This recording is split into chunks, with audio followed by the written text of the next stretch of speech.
নমস্কার বন্ধুরা, কাজল কিচেনে আপনাদের অনেক অনেক স্বাগত। আজকে আমি চিংড়ি মাছ রান্না করব। তার জন্য চিংড়ি মাছটাকে ভালো করে ধুয়ে পরিষ্কার করে নিয়েছি। চিংড়ি মাছটা রান্না করব আমি আলু দিয়ে। তা এই যে আলু কেটে নিয়েছি লম্বা লম্বা পাতলা পাতলা করে। প্রথমে আমি চিংড়ি মাছটাকে ভেজে নেব। তার জন্য চিংড়ি মাছের মধ্যে দিয়ে দেব লবণ আর হলুদ। লবণ,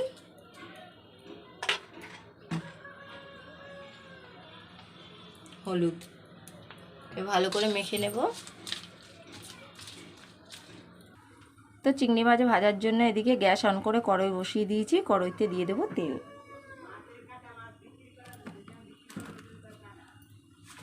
তেলও গরম হয়ে গেছে, এবারে দিয়ে দেব চিংড়ি মাছগুলো।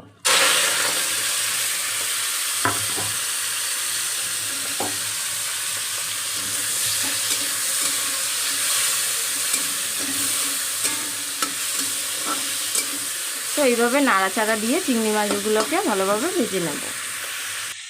ওদিকে চিংড়ি মাছ হতে থাকুক, তার মধ্যে আমি এখানে একটা বাটিতে উষ্ণ গরম জল নিয়েছি আর একটা সর্ষের প্যাকেট নিয়েছি, গুঁড়ো সর্ষে। এবারে এটাকে এর মধ্যে দিয়ে দেব।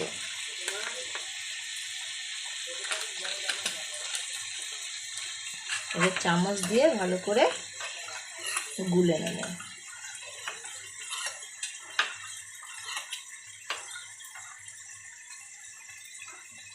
এভাবে রেখে দেবো এটা।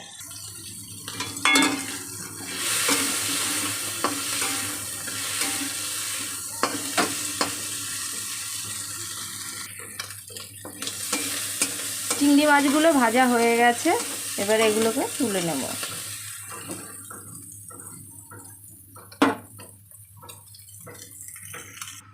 চিংড়িগুলোকে তুলে নিয়ে কড়াইতে আমি আবারও তেল দিয়ে দিয়েছি। এবারে কেটে রাখা আলু দিয়ে দেব।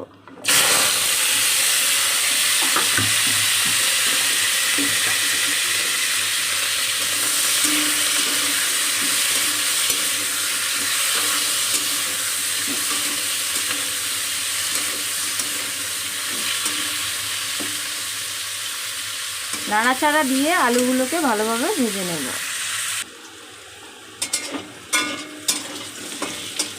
আলুগুলো লাল লাল করে ভাজা হয়ে গেছে, এবারে আলুগুলো এক সাইড করে মাঝখানটাকে ফাঁকা করে দেব। এর মধ্যে দিয়ে দেব আবারও একটু তেল।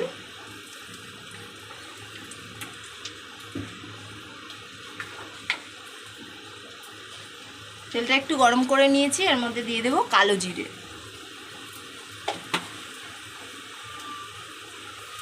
কাঁচা লঙ্কা, এবার দেবো পরিমাণ মতো লবণ।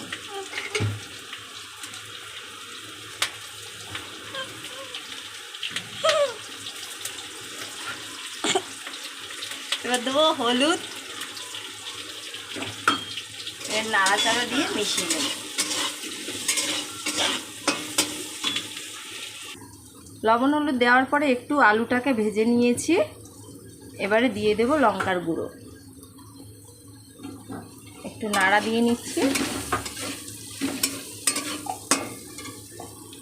এবারে দিয়ে দেবো যে সর্ষে গুঁড়োটা গুলে রেখেছিলাম সেটা।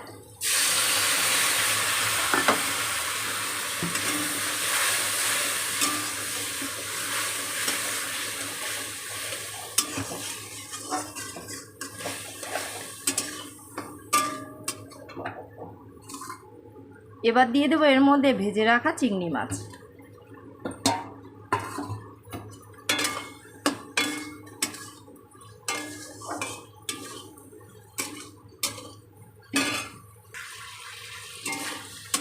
এবার চিংড়ি মাছ আলু সব কিছু একসঙ্গে নাড়াচাড়া দিয়ে নিলাম। এবারে দিয়ে দেব জল।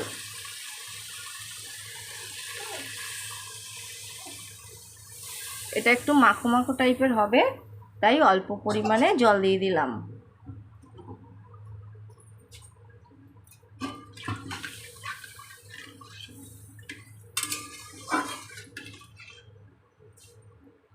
এবারে এটাকে ঢেকে ভালো করে ফুটিয়ে নেব।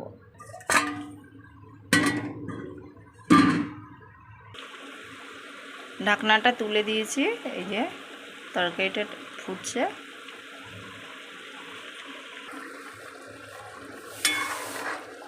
এই যে রান্না হয়ে গেছে, আলুগুলোও খুব ভালোভাবে গলে গেছে।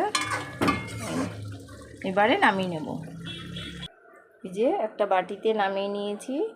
তো বন্ধুরা, আজ এই পর্যন্ত। আবার অন্য কোনো রেসিপির সঙ্গে দেখা হচ্ছে।